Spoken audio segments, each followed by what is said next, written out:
Guys, are we back? Are we? Should be in like a few seconds. I think that's much better. Yeah. We're back.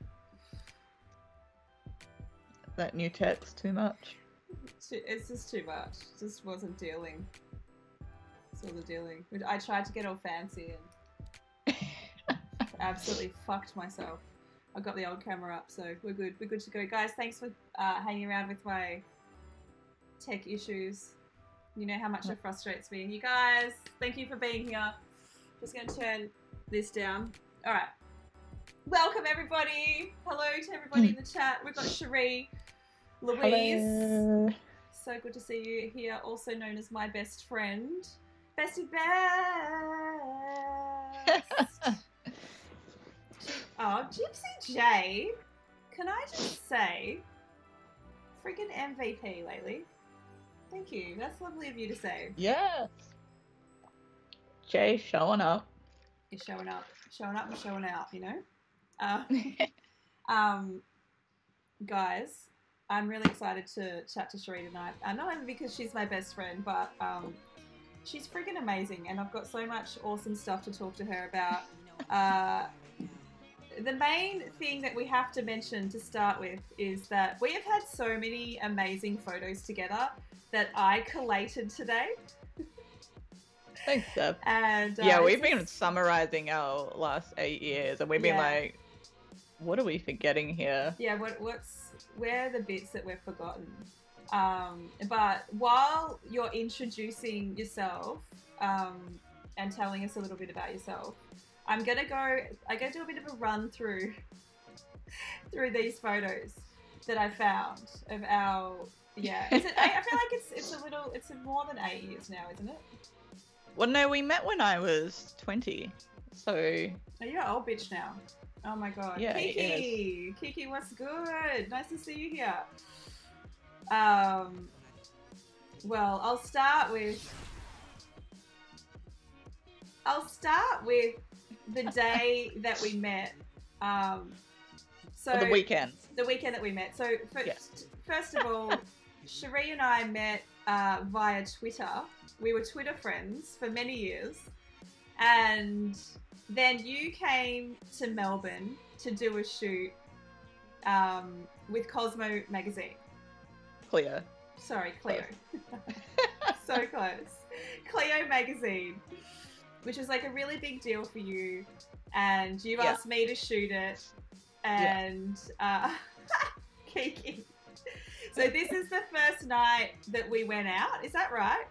Nah, this is the night after. Oh, the night after the shoot, the second night.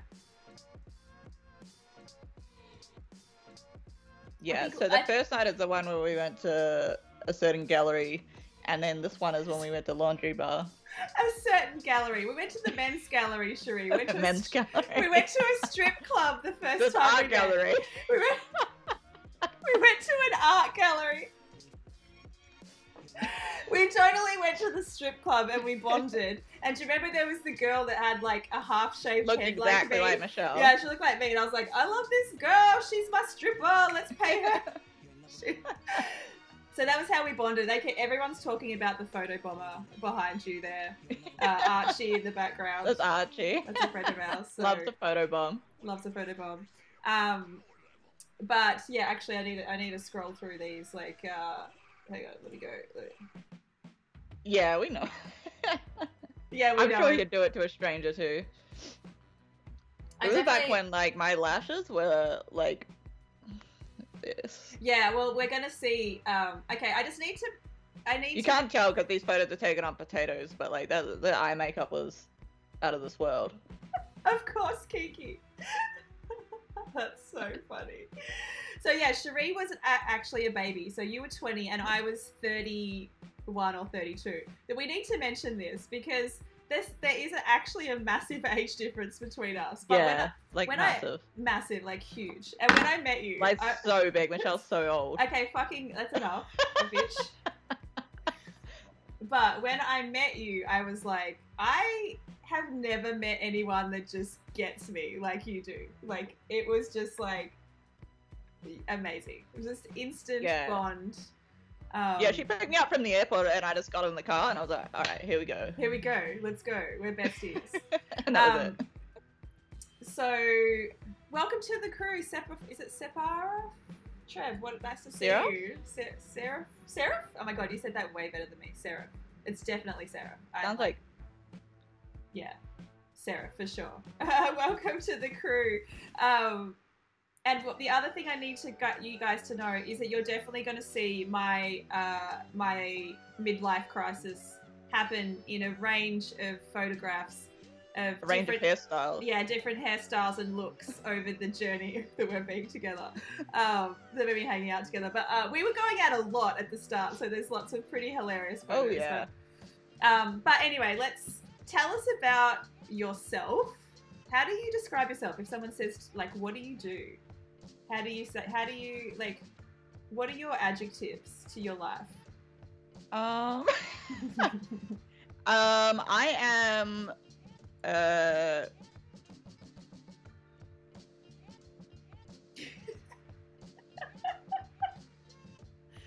I'm quite I'm a homebody. I'd say that about myself. I'm, quite... I'm not good at words, but I can describe myself without single words. Like, I like being by myself. I like, yes, that's so true. Yeah, like, I'm really good at just being alone, like, in my own company kind of thing. So I like that. I like, I've become, like, this is a long time coming to this point. Like, I wouldn't describe myself as this ages ago, but I'm very,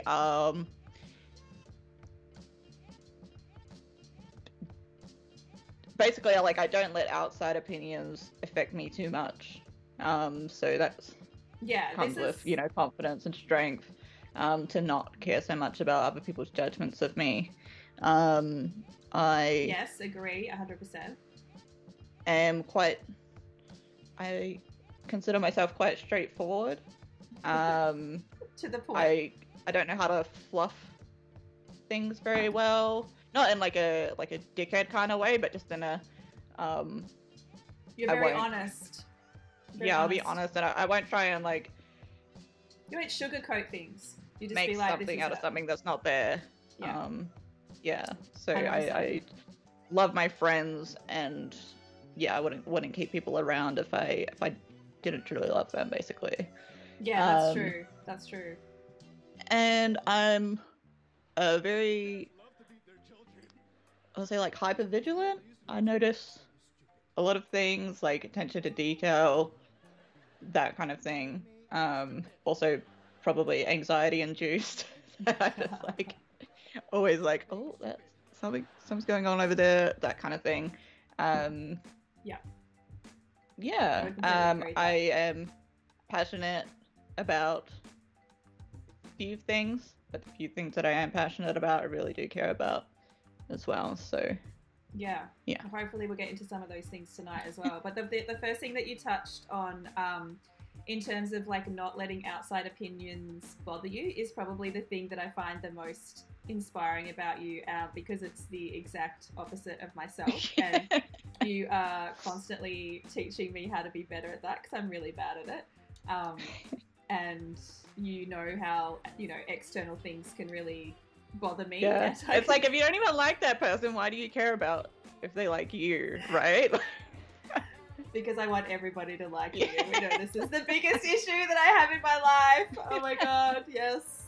Yeah, Cherie has the ability to absolutely see me and like nobody else, I guess. So Ash just said, Cherie, can you give me a confidence lesson? I could try. Yes.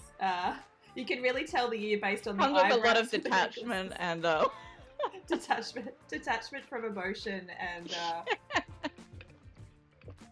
yeah. Gotta hit rock bottom a few times and then. Kiki just said you can really tell the year based on the eyebrows and the necklaces that we're wearing. Far out. I used to wear so much jewelry. Oh my god. Yeah, we both did. Stack it on. Yeah, the thin eyebrows. I'm glad that mine grew back. Holy shit. Yeah. So I'm going to ask you something, to share something a little bit personal. And I think a lot of people know this, that, would have seen photographs that I've taken of you before, potentially, but you are an amputee. And Yes. you lost your leg to cancer when you were 6 years old. True. And do you want to tell the story about? I know this is reliving trauma, and it's always one of those weird things to ask someone to do. But if you're comfortable telling the story about what happened. Oh yeah. Well, one thing for me is like I don't mind talking about these things when I'm in like a space where basically I've agreed to do so or I'm prepared to do so. Like there's a big difference in like me going into a space like this, or the podcast I've done and other interviews, where I'm prepared for it, as opposed to like someone just randomly coming up to me and being like, tell me about the most traumatic experience of your life, stranger. Go. Yeah, I definitely wanted to touch on that too, because I feel like there's a lot of people that see you in the street or come up to you. I mean, it used to happen all the time at bars and stuff like that. People be like, oh my God, what happened? Or like, and exactly what you just said. They're asking you to relive the most traumatic day of your life, which is... Yeah, like just trying to get a drink, and they're like, take me back to your childhood and tell me about when you almost died. Oh my God. This is the other thing I forgot to... Wait, before you go on. I need to mention, Cherie is the fucking funniest bitch I've ever met in my life, and this is why I love her so much, and you're about to see why. So go on. So basically, I grew up in New Zealand, got to about the age of 6. Things started getting a bit funny. I was getting a few temperatures for no reason, a lot of pain in my hips kind of thing. And we had to do a lot of tests to get to the bottom of it. But eventually, we got flown to Auckland, and they were like, oh, you got cancer. And I was like 6 years old, and I'm like, all I knew about cancer. It was a really weird kind of coincidence, because not long before I got diagnosed, I saw a little girl on TV who had cancer, and she was like a child like me, and she had cancer. And I remember like watching her on TV and being like, damn, I hope I never get cancer. And like... fast forward a few weeks, and I was like, far out. So I knew what cancer was just because of seeing that girl on TV, and seeing, all I knew was that like I was gonna lose my hair, and that was it. And I was like, I'm gonna go bald, and I was like freaking out about that. So yeah, they just I did a 10-month stint in hospital. They basically said we operate or there's no chance of survival, and if we do operate, it's like 50-50 kind of thing. And then after they operated, during operation was when they were like, yeah, we definitely have to amputate. And they took, because the cancer was in the left pelvis, so left half of the pelvis, so they didn't just take the leg, they actually took half of my pelvis as well. So it's really high, and super rare kind of amputation for it to be that high. It doesn't happen often. So yeah, they did that, and even after that it was still super sketchy from there. I stayed on chemo, and they had to, it still didn't look good after that, but I did pull through, and I went through full remission, no relapses, nothing. So it was like huge achievement there that it didn't come back, and I got a clean sweep after that. So that was when I was 6 to 7. Yeah. And yeah, that's how I lost my leg. You just touched on something that Gypsy Day said he's really glad that you survived that. So am I. So am I. Oh my God, are we all? You just touched on something, because it's something that people ask you about all the time, is that why don't you have a prosthetic leg? And you just kind of touched on how high your amputation is, and it not really being possible. There's not many people that have it. It's possible. Like I can get a prosthetic, but the thing is, just where the tech is at the moment, it's not advanced enough for a prosthetic leg to be to give me more mobility than crutches do. So you got to think about, if I was to get the most high-tech leg, I'm looking at $200K, and it's not going to make me more mobile than a $50 pair of crutches. So like, I wouldn't be able to walk foot over foot up a hill, or stairs or anything like that, because basically I don't have a knee joint and I don't have a hip joint. So I can't even raise a prosthetic thigh. I don't have any leverage, and it's very much just like dragging. It's very like laborious, very heavy, very expensive. So it's really just not worth for me when I'm like, I'm doing fine with my crutches. And I've thought about it a lot, and I've gotten a leg a couple of times. I've had 2 legs before, and that was when I was a child. So I think when I got out of hospital, I got one. So it would have been about 9, and then I got another one just before I was going into high school, because I was super worried about going into high school not looking like I had 2 legs.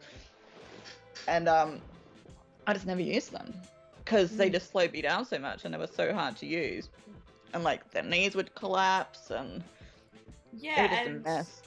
I mean, I've only obviously known you as an adult, but like, you are so fast on your crutches as well. Like, if anything slowed you down, it's obviously not going to be an advantage in your life at all. Like, you'd want to have the same mobility as what you've walked around whole festivals and up and down hills and all that sort of stuff. Like, no worries at all. So yeah, you want to have something I've always wanted it for like the look.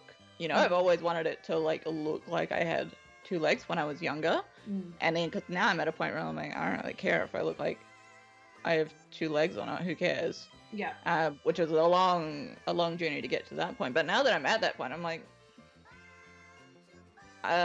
really not worth it, because it would only be for aesthetic reasons to wear it, so I could, I don't know, wear cool pants or something like that. It's like, who wants to drop 200k to wear pants? Yeah, you're not a pants girl anyway. Like, so Wrecking Crew Witch, what's up? Nice to see you here.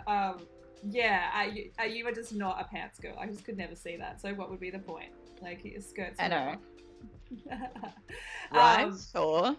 And just talking about that, it's taken you a long time to get to the point where you're really comfortable in your own skin, and the interview that you did with Cleo. Oh my god, I'm gonna show that in a minute. But I remember that you said, I don't want to look normal. Woo! Sorry, this photo. It's out here trying to get cancelled again, that's all. What did I say? You said, I don't want to look normal. Yeah. That was one of the things. This is a dress-up that's party. Like the quote they put on front. We went to, by the way. I don't usually go around looking like this. This was quite an old dress-up party as well. That was like one of our first Halloweens with Nate. Yeah, I went as Foxy Brown and you went as Amy. We killed it. But yeah, like that Cleo magazine. So basically, I just want to like explain how that came about, because it was kind of cool. It was really cool. Yeah, that's a great point. I got to this point in my life where I was 20, and it was just this weird place in my life where I had more confidence and I had a somewhat online presence, but like the wider following I had, they didn't really know that I had 1 leg, and like the people around me didn't really know, just because it wasn't general knowledge. Like, I didn't just go out tweeting. That's actually a really good point, Cherie, because when I picked you up at the airport, like, we'd been friends online for a number of years, I guess. So when I picked you up at the airport, I had no idea that you were an amputee. Like, I didn't know. Really? I didn't know that. Yeah, I didn't know. You know, I was just doing this random photo shoot. I was like, yo, what's up? Let's go, get in the car. I mean, like, it didn't change anything. I just had no idea. Yeah. No, that's funny. But yeah, it was like that. It was like, I've got all these friends on this following, and no one knows that I've got 1 leg. And it was just weird, because it's such like a big part of me, and for people that I'm becoming close with to not know it, and it's like, and then and I was like, what do I want to do? And I wanted to be a fashion stylist back then. I started out wanting to be a designer. I went to fashion school, just doing like business and merchandising kind of thing. And then when I went to fashion school, I was like, I don't want to be a designer. I just want to play with the clothes, Yeah, yeah. So that's when I got into styling. And the reason Michelle and I met was because I was styling a photo shoot that she was shooting for someone else. And then as like payment for that shoot, Michelle was also photographing me. A bit complicated. Anyways, Michelle was photographing me. We worked it out. For the magazine. And then it was like a... It's like a contra thing that we just like... Yeah, like a contra thing. Yeah. So I was a stylist at the time. And I was sitting in my room. I was living on the Gold Coast. And I'm like, how do I like break out and make a name for myself? How do I get partnerships for styling? And I was really thinking about styling at that point. And I was like, I need like a feature or something like that. I was like, all right, I'm gonna get me a magazine feature. And I went out and I brought a bunch of magazines, and I was just going through them trying to find out which one suited what I was doing the most. So, you know, we had Cosmo, we had Clio, we had, you know, Harper's Bazaar, and there's like Dolly and Girlfriend. There's all these different magazines, and you know, the Dolly and Girlfriend, they're like too young, and then your Harper's Bazaar is too high fashion. You know, they're more for established people, and then your Cosmo was more about sex. So I was like, all right, I'm gonna go with Clio. And I went through the magazine and I went through the articles and I found the writers' names. So I took the writers' names from the articles, stalked them on Twitter, and then I slid in one of the writers' DMs. And I was like, so, we just gotta sit on this photo for a sec. Anyone think we look any different? Anyone notice anything different here? This is the funniest photo that we've ever taken together. Yeah, this is a face swap photo. This is when Facebook came and out. I swear to God, this entertained us for so long. Like, we just thought this was the most ridiculous thing. Oh, we were just like, man, this tech is crazy. Oh my tech God. is so good. Oh, that pit is so confused. It is cursed, isn't it? 100%. Fucking absolutely cursed. 100%. Yeah. Hey, Duncan. So yeah, you slid into her DMs and you like. I slid into her DMs and I was like, "Hey, you want to write about me?" And no, like I was worded it a bit cooler than that, and I was like, "Chuck us your email," and she gave me an email and I wrote, you know, a proper pitch.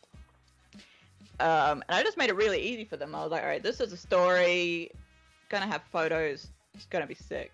It's gonna be great." And she was like, "Sweet, yeah, let's do it." And yeah, that's how I landed my first magazine article feature. Yeah, Dunk's doing good. Still being a cone boy, but he's doing good. Little man or big man. So when that magazine article came out, that was that was my first time kind of like publicly being seen as an amputee, I guess. And it was received really well. I was super nervous because I was like, oh, what if, back then I was like super self-conscious, and I was like, oh, what if my Twitter friends don't like me because I'm Megan? You know, and it was nothing like that. Everyone was like, oh, cool. Yeah. Everyone was like, all right. We love you, you're the best. Like, who cares? Is what happened. So yeah, that was it, and that was my first time, just like publicly talking about being an amputee and so on, and trying to really figure out and push my career as a stylist. And it was shortly after that. No, I was in Melbourne when it came out. I'd moved to Melbourne from the Gold Coast because I wanted to be a stylist, and the Gold Coast isn't a fashion epicenter or anything like that. So we came to Melbourne, and then Michelle started kind of introducing me to other photographers that I could style for in that. And the first one I think I met was Peter Colson. Mm-hmm. And I went over to his studio with the intention of, you know, styling for him. And I got there and he was like, oh, I want to shoot you. And I was like, me? And then we ended up doing a few shoots, and then he introduced me to more people, and then they wanted to shoot me, and then so I was like, wait a second, am I like modeling? And I was, and that's when I started modeling. And I fell kind of out of love with styling and got more into modeling. Yeah. And you'll see a lot of those photos later in the stream. Yeah. But it was just this weird shift. I was like, because, like, put aside having one leg, I'm also, especially 8 years ago, like, the diversity in models was just nothing like it is now. I was short. I wasn't a size 0. I was like, I probably can't model because I'm 5'6", let alone because I have one leg. Yeah. So that's where I was like, no, I'm probably not going to be able to do this. But I kept doing it anyway. I kept doing these photo shoots, and I really loved it. And that was 8 years ago. And then we get to where we are now. And if you follow me on Instagram, you'll see that I have, you know, I'm now at a point where brands are sending me stuff because they want me to photograph myself in their clothes and post them for social media. And it's just really cool how we've gotten to a point from it just being like, no, you have to look exactly like this to be a model, to where we are now, where diversity is kind of being sought out because everyone knows it's perceived well. Yeah. Most people know that. yeah. Oh my god, you've touched on so many things that I want to talk about there. I guess it's kind of jumping ahead to where I wanted to go in terms of the we'll touch on the middle bit there. Yeah, but seeing you step into the modeling stuff and, you know, over the years really get comfortable with yourself and how much you show and all that sort of stuff has been, it's just been so awesome to see you really just step into your own presence and your own strength, and it's been really, really cool to watch and just be at the forefront of this inclusivity and disability advocacy and making this stuff normal and all of that sort of stuff. So just wanted to say that from the jump. What up, Butter? I just saw you enter the chat as well. Hey, Butter.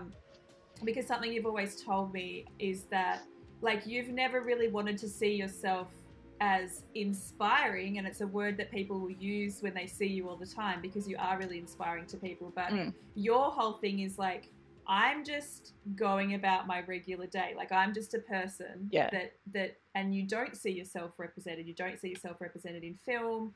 Or I remember something that you said to me which always stuck with me. You were like, whenever you see like a disabled person in film, so say you see someone in a wheelchair or you see someone on crutches or whatever, it's always like a poor me story. Like, it's always like a sub story. Like, the story has revolved around what happened to that disabled person. Like, it's not just a disabled person that's in the film who has a life and you're like, I'm just I'm killing life here. I'm just doing my thing, and like, I don't find myself particularly inspiring. I'm just being me.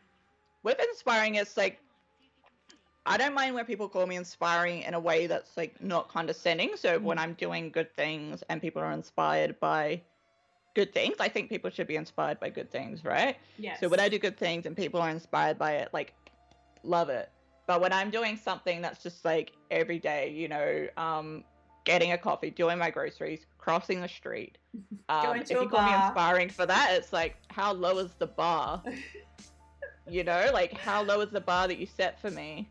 That me crossing the street, it's like, oh wow. And yeah, so that's where I like draw a difference. Yes. It's like, we should be inspired by disabled people doing amazing things, of course, but we shouldn't be inspired in a condescending way or in a way that it's just like looking at a disabled person makes you feel better about yourself, you know, because a lot of people do that. They'll be like, oh, you know, like many people, but like, for example, a woman came up to me when I was at the fish grocer getting some salmon, and she's like, oh, I was just over there complaining to my friend about how I have a sore back, and then I saw you, and you know, just made me feel so much better. And I was like, well, you're not saying what you think you're saying. Wow.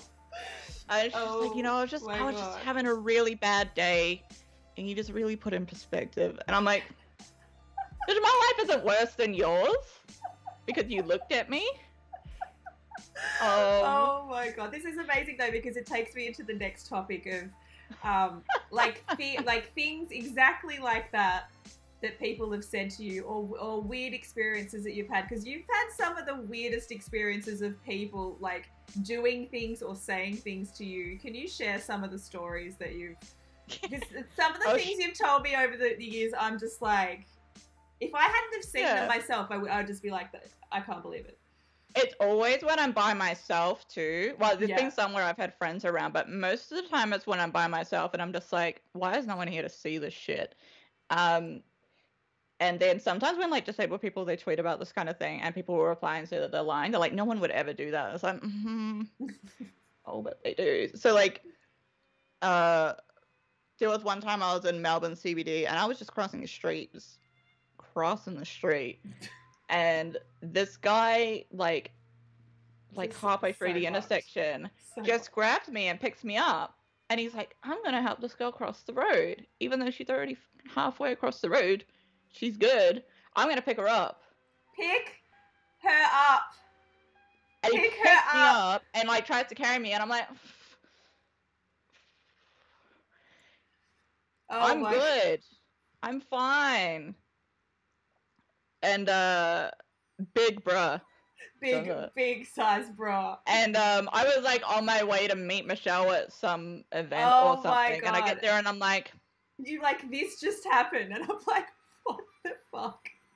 Like, he got out of the car to help, like, to pick you up, like, and you're like, I'm already halfway across the road. Yeah, and people will do that when I'm walking upstairs as well, and I'll be on the last step and they'll be like, oh, do you need help? And I'm like, I'm already up. But and you've said too that people have been like offended if you've said I'm fine, like especially guys. Like if you decline their help, like people have got angry at you. Well, they're like, this is my moment. This is my charity moment, and I'm gonna save this girl. I'm gonna help her. She's struggling. And they'll be like, this guy came up to me in a supermarket and he was like, oh, do you need help carrying your basket? I've got a small little basket and it's got like a wheel of cheese in it.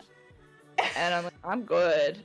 And he's like, no, I can carry it for you. And I'm like, no, thanks, I'm good. And it's like, what are you gonna do? Follow me around the supermarket while I stare at the crackers and decide which ones I'm gonna get for 10 minutes? You're just gonna stand there and hold my basket? No. It's not even heavy. And the way he looked at me, he was just like, alright. And I'm like, you don't wanna do this. Yeah. I don't want to do this. Like, the fragility of the ego in those moments where you have declined the help and they've got like angry at you is so hilarious. How you feeling? The one you reminded me of was the festival.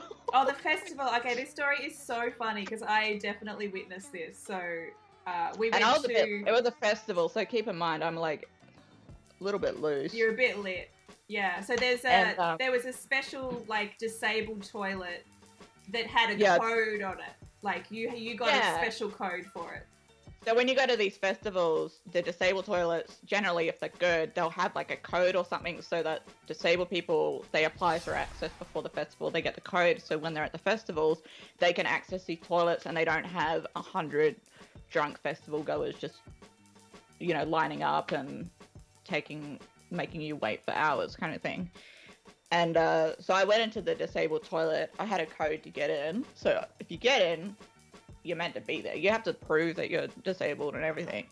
Oh, and, that's another story when you had to take a photo to prove you were disabled. I forgot about that story. Oh yeah, another one. They're like, oh, do you have like a medical certificate or anything? I just send them a photo. I'm like, just look. Do you remember though? You put on the shortest skirt. Yeah, I had to put on a short dress. I was like, Michelle, take this. You're like, photo. Bitch, do I look disabled enough for you to get into this goddamn festival? Oh my god. Oh my god. Though, we got like 5 VIP passes out of it. Oh, that we did.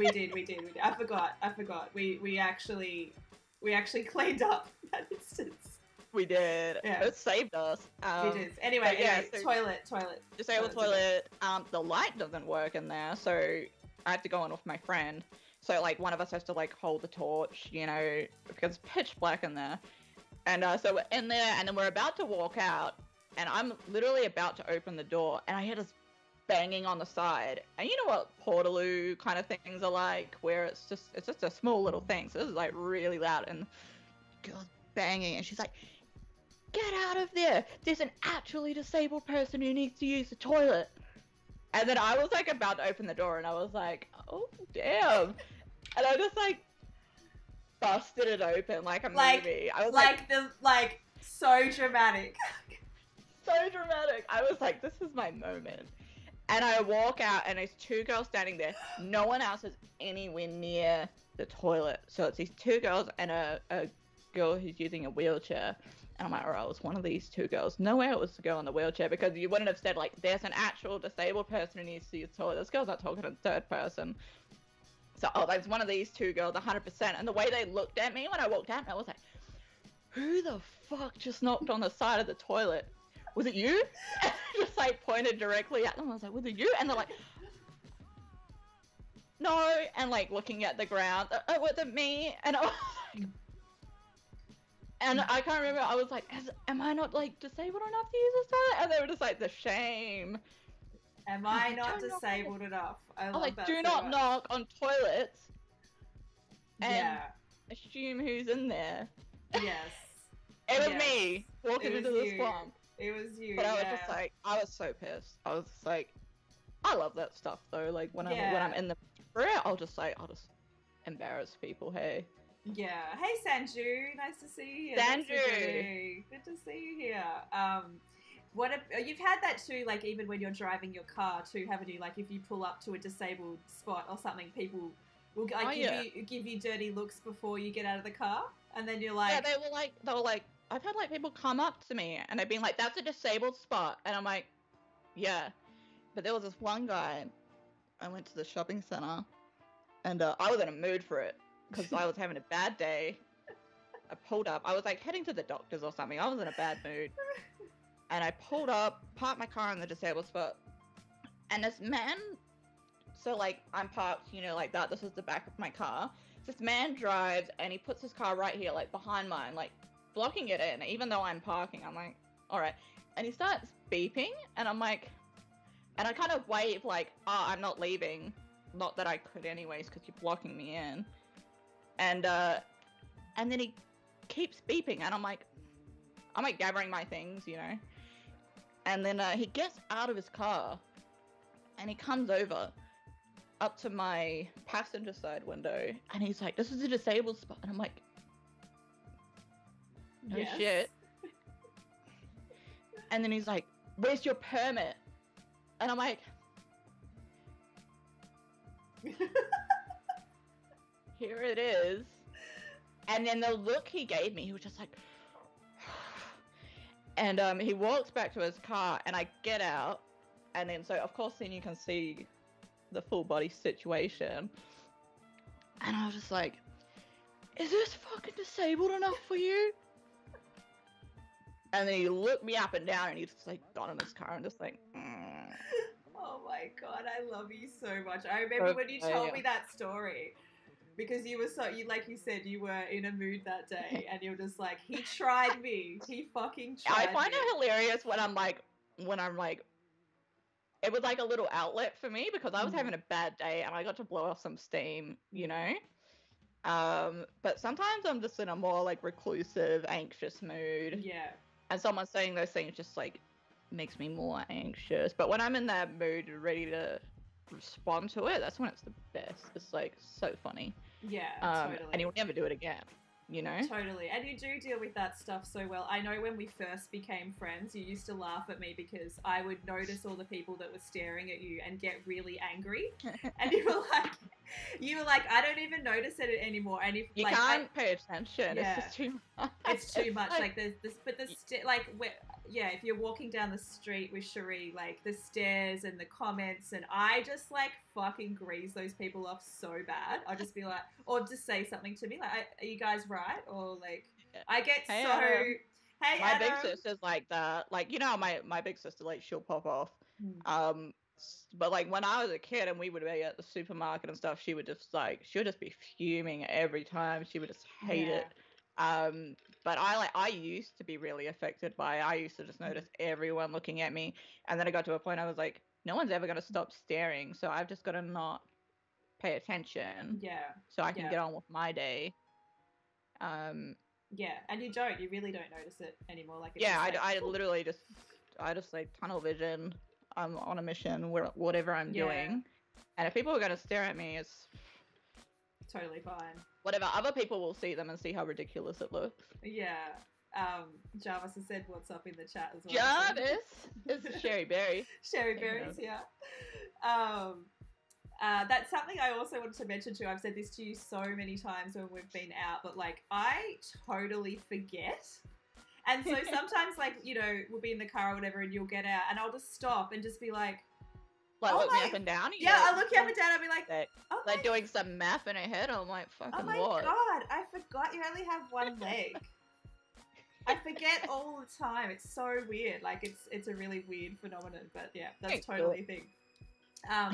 Let's talk about your social media presence and you wanting to grow your following and how you're doing that at the moment, because it's really awesome to see you really step into this space. You've started streaming on Twitch. You have a Patreon now, and you are starting to post way more photos and I guess be like a micro influencer on Instagram as well, which is so cool to see. Yeah, so it was like I always kind of wanted to put myself out there more, and there was always that self-conscious talk in the back of my head, and I would always kind of limit how much of myself I showed. Like when we first met, I'd never gone to the beach. Oh my god! I never worn a swimsuit, anything like that. Like nah, just nothing. The first time we went swimming was only like what, 2 years ago? Yeah, it was a couple years ago. Yeah, it wasn't that long ago when we all went as a crew. Yeah. We can probably show the photos of Mama Cox because she is the person that inspired me. Oh, fine. I'll get them up now. So I was just at the gym and I was scrolling Instagram because I don't work out at the gym. We just scroll. And I came across God. This girl, Mama Cox. Wait, I don't think they actually come into the drop. Hold on. Let me see. I can pull up her Instagram though. They should be there. It might have not synced yet. You just gotta be careful. There might be like some swimsuit photos and then TOS, but maybe just check before you open it. Do you mean her Instagram? Yeah. Okay. I'll try. It's in there. It's synced on my end. That's so weird. Yeah, I don't know. You know, my technology though. Your tech. What's her Instagram? Mama Cox. M-A-M-A. Is there an underscore? No, M-A-M-A-C-A-X. Cool. I'll pull that up and I'll... So this is her. You got it, Jay. So basically, I came across her Instagram and I remember I just like stopped and I just laid on the floor and I was just staring at her Instagram. I was like, holy shit. Like, one, she has the exact same education as me, which is so rare. Two, like, the talent, the beauty, she, you know, she had this big following, all these people loved her. You know, like, obviously, like, following can be such a bullshit concept, but when you're posting things like she's posting and the captions that she's sharing and the experiences that she's sharing, like, having a big following of people seeing that is just incredible. And I just saw her and she was posting photos in swimsuits at the beach, and I was like, whoa.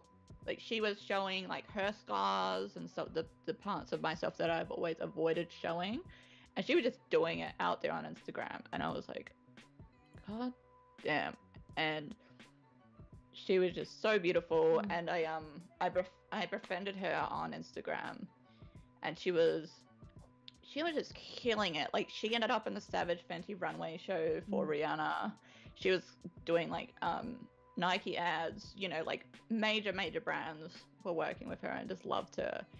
And she's definitely the whole reason I got the confidence I got to go to the beach for the first time, to just just to show the world basically that we're put out there yourself living out there. life. Yeah, I remember when you found her as well, and like how excited I sent her you were. profile to like all of you guys. Yeah, you were like, oh my god, like you were so excited that you found her. It was a really awesome day. And she passed away in the last couple of years quite suddenly, so it was like really I was devastated. And she just left this amazing imprint, and I'm so glad that her Instagram's still there so everyone can still discover her for the first time. And everything that she's posted is just so relevant to now. She was just so ahead of the conversation, and sharing her life, so she's just so amazing. This is her at the Savage Fenty runway. So cool. But so it was finding Mama Cox literally just changed my path, and that made me be like, well, because this was at a point where I was trying to decide what I wanted to do and what my message was going to be, and back then it was a lot of she's so amazing, Glow. I'd kind of been raised to this idea through everything, basically, that my role as a disabled person was to make non-disabled people's lives better in some way, like by like motivating them and helping them, you know, like motivational speaking and that kind of thing, the things that we always used to see disabled people doing. It was like, if you saw a disabled person at a big event, they were the motivational speaker, and they were going to tell a story about their hardships and how they overcame it, and that was that. And it just didn't sit right with me. I was like, okay, this is what I'm doing. And I was looking into motivational speaking. I was like, okay, how do I be a public speaker? And then because I was researching public speaking by disabled people, I came across Stella Young, who also, rest in peace, she did a TED Talk, and it's called I'm Not Your Inspiration, and she just talked about how, like I was saying earlier, we should be seen as inspirational for great achievements, but not for everyday things, and we shouldn't be used as objects to make other people feel better about themselves, or objects of pity, you know, heartwarming stories, that kind of thing. And when I saw that, it just like everything clicked. I was like, holy shit, this is it. Like, how did I not realize this before? This is why motivational speaking never felt right to me. And that's when I started thinking to myself, you know, I'm not here. I care more about helping disabled people, as opposed to using my life as a thing for people to look at and feel better about themselves. Totally. And so that's really led you to step into, I guess, not only like showing more of yourself in the traditional sense of like literally showing, you know, doing swimwear and lingerie modeling and stuff like that, but also letting people into your life more as well, like telling more about yourself, live streaming on Twitch, sharing your writing through Patreon, and all of those other things that you're doing now, which you never were doing before.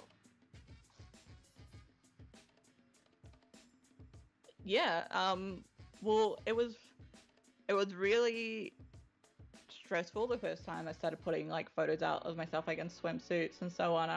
It made me really anxious at first, but yeah, it's one of those things, like the more you do it, you get used to it. And everything I posted was always received really well. I never received any negative comments. There would be the odd ones, I guess, until later. But we'll talk about that. And then it was this year that this lingerie brand I followed, and I follow the brands that I follow generally speaking, I follow because they are great at showcasing diversity, and I love that. I love seeing it. Yeah. And I followed Bluebella because they were great at that. Yes. And they put out an open casting call. I think it was early last year, like March or something. I don't know. We were just being locked down basically. COVID was popping off, and I saw this open casting call on their Instagram, and I was like, I'm gonna apply for that in the morning. It was like 3 a.m. I was like, I'm gonna go sleep, and I woke up and the post was gone. And I was like, was that a dream? And then I DM'd them. I was like, hey, were you doing a casting, a secret project or something? And they replied, and they were like, yeah, you should apply. Email us, this and that. And I emailed them, and I applied, and I got cast in this project. And then I was like, oh shit, this is like a lingerie brand. This is going to be like some extra stuff that I've like never shown on Instagram before. It was just like an extra step in a certain direction. And they sent me a bunch of things, which is great because I got to pick the thing that I was most comfortable in. And the project was, because everyone was on lockdown, it was a virtual runway show. So I had to film myself doing like 20 different catwalk scenes, different directions and so on. And then it was edited together with a bunch of other amazing models into a virtual catwalk show. And that was really amazing. And I was really nervous when it was going to come out. And it came out, and it was 2 a.m. my time or something. I stayed up to watch it when it got released. And I was really nervous because even though I'd shown myself in swimsuits and stuff before, I never shown like myself from a rear view. Like, and that's like a part of myself that I'm self-conscious about, is like that side of my hip. And I was like, oh, this looks fine. Oh, that's fine. I was like, I thought this was like so much worse than it is. And so seeing myself doing that virtual catwalk show, I was like, who cares? And it was just another one of my insecurities, so it just got lifted off. And I've done that as a pattern whenever I've been like insecure about something and I want to overcome that, I will just do it in a big way. Like when I wanted people online to know that I was an amputee, I did a magazine feature. And then when I'm like self-conscious about this part of my body, I do a fashion show. Yes. Absolutely. Show the world. And then it's like, oh, well, everyone's seen it. Yeah. Yeah, absolutely. Can't be scared of it anymore. Exactly.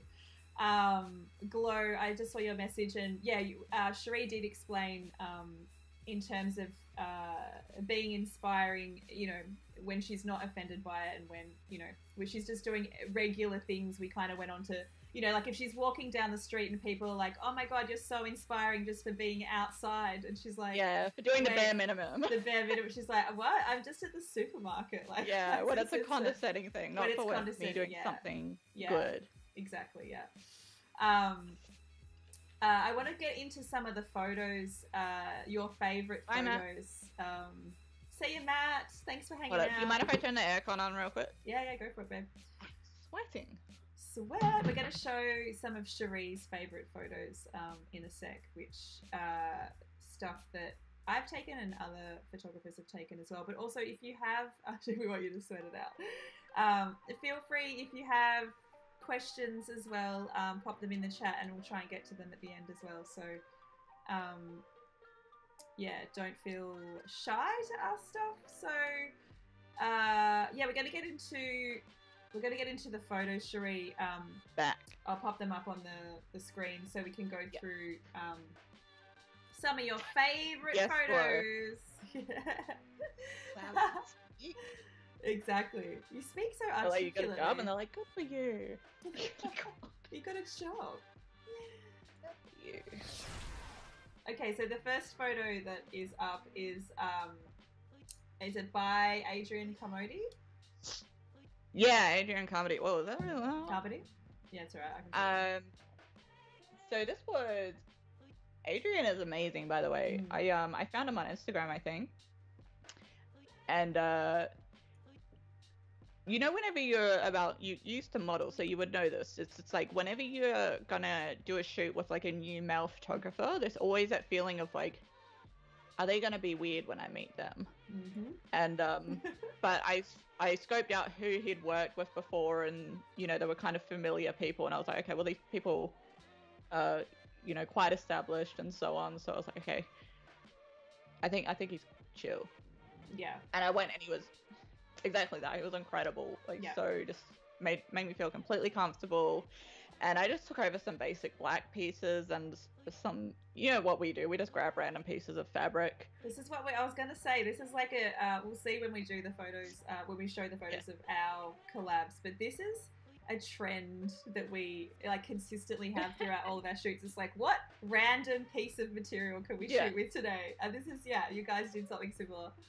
Yeah, I love bringing this random shit to a shoot, and either it's gonna look amazing or it's gonna look really weird and we're gonna pretend it never happened. Yeah, which is so easy to do. Like, nobody needs to see the stuff when it doesn't work. Yeah. So, but this obviously so it's like, just works. do it. If it looks shit, throw it out. Yeah.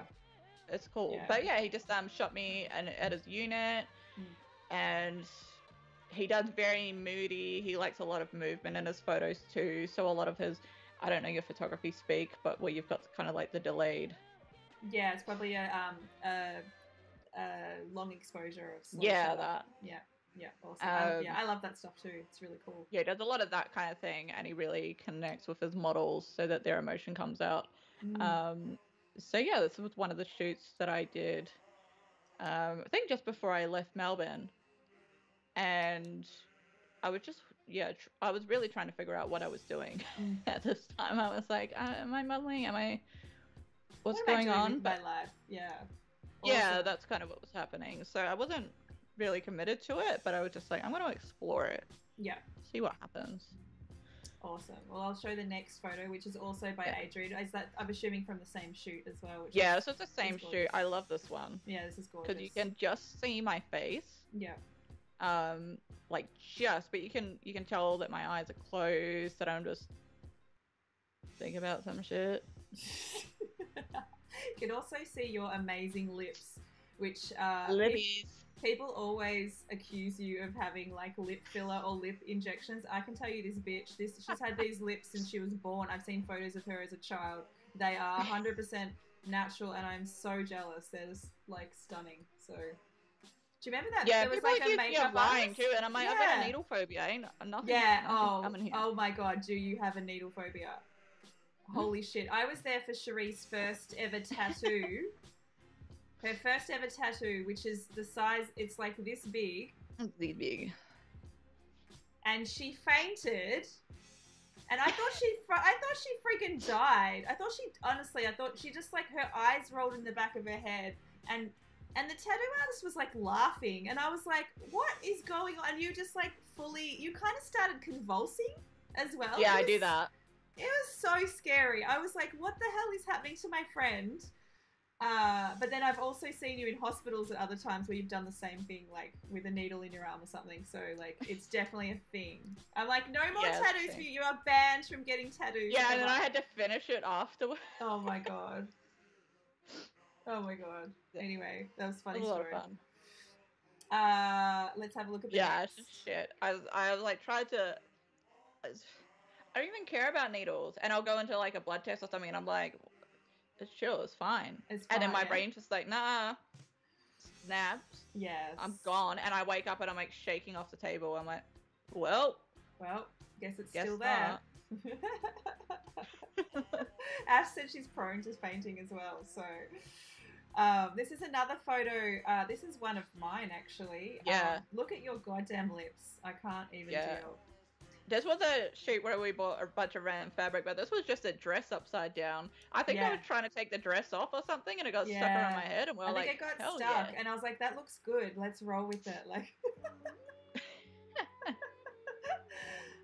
But yeah, we shot this in the studio a little while ago. I mean, every shoot that we do together, we always get really beautiful images because you are so goddamn photogenic. But yeah, this is an example of us just grabbing fabric and like running with it and just trying to make something cool. You put in. You said you added another one from that shoot, but it's not in here. Ah, let me have a look. Maybe it's just on my end. Might be at your end. This is Dropbox says one job. Yeah, I know. Just like sync Dropbox. See you, Brooke. This... Thanks. Yeah, this is the first. This is the first shoot that we did together.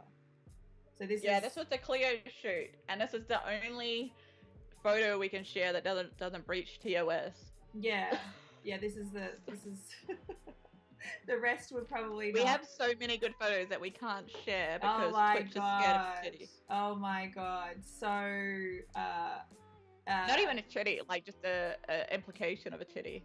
Yeah, in terms of service, Ash, you're not allowed to show like too much skin essentially on Twitch. Yeah. So like even photos in swimsuits and stuff. Yeah, it's so shit. And you know the worst part is like, you know that new game that came out that like everyone was playing not long ago, Cyberpunk or whatever? There was so much. Yeah, they had nudes.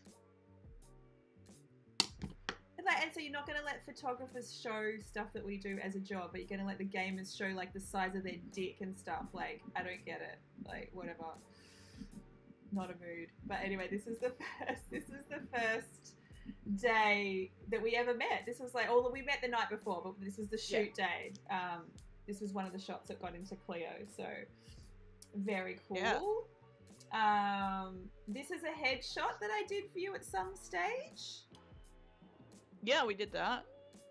We did that, I think, not long before I left Melbourne again. Yeah, you fucking left me for a bit. Hold up. What's happening? Dogs are doing zoomies. Oh, zoomies. Oh my god, my dogs do that sometimes too. Cherie left Melbourne for a short period of time. I mean, it felt like a long period of time, but how long was it? How long did you leave Melbourne for? 2 No, it was like a year and a half or something. It wasn't very long. Well, when Cherie left, a group of us, we went out and we got a hotel room. And one of our friends does stick and poke tattoos. And I got, all of us, we got a stick and poke tattoo of a crutch on our... It was like an abstract crutch. Yeah, I think I could... Can I show it? Yeah, but you're going to get some people screenshotting your feet. That was the hardest thing I've ever done. I think I just pulled a muscle. I don't even think anyone saw it. Anyway, guys, there's definitely a crutch that my friend did as a stick and poke in a hotel room on my foot, and I did that for Cherie. So, you know, you guys think and then I just came back, and I was like, yeah, yeah, and then she's back, and I'm like, oh my god, I've got to get a join the crew tattoos soon, Cherie. You'll have to come with me. All right. Because we reached the sub goal this month. I'm out here promising the most outlandish shit, I swear to God. Okay.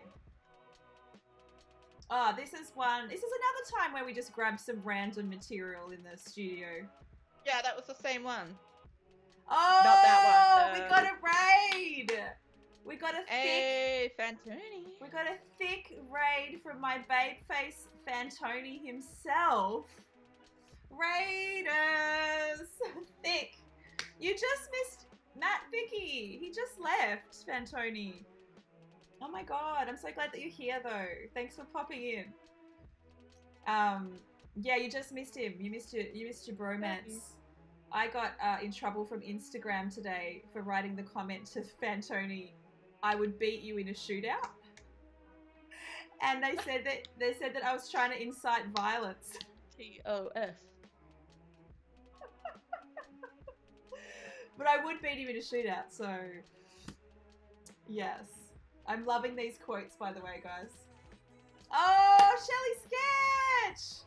9-month streak with the subby. Let's go. That's a long time. She's OG. She's been here from the start. She's been here from the start. Calm now? Thanks, Shelly.